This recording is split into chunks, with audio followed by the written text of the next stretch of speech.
So in my series, Top 5 Reasons to Pray, I'm at reason number 2, that prayer helps me determine God's will for my life. I want to use as my example Luke 22, where Jesus goes to God in prayer. It's the Garden of Gethsemane, right before Jesus' crucifixion. He's in agony, and he brings his troubles to his Father. He calls out, Abba, if there's any way, let this cup pass from me. God doesn't answer verbally, but he does send an angel to strengthen Jesus. And we know his answer was no, because not long after, Jesus is betrayed, arrested, and sent to the cross.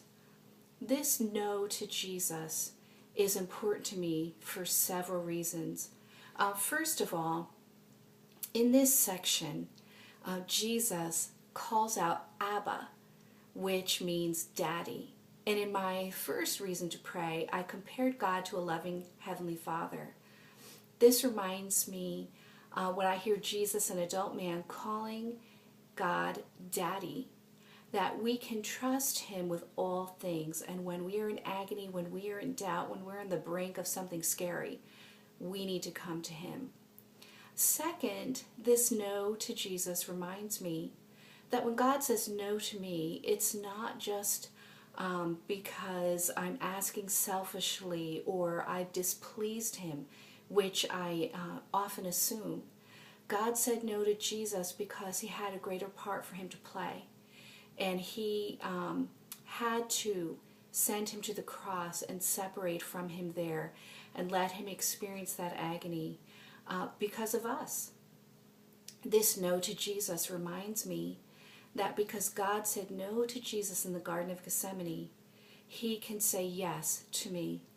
Because Jesus went to the cross and the veil was torn in two, I'm able to come into God's presence, and he is able to say yes to my prayers again and again and again, as he delights to do, because he wants to give me all good things.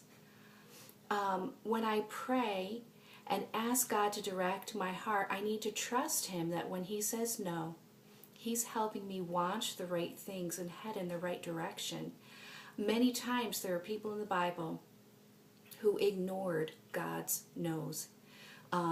Job, Abraham, David, they found a quick fix for their problem, but in the end, they met with disaster.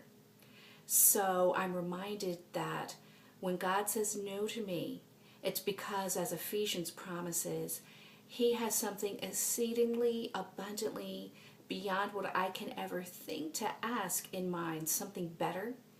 And my heart can trust in my Abba, my daddy, that he will give that to me.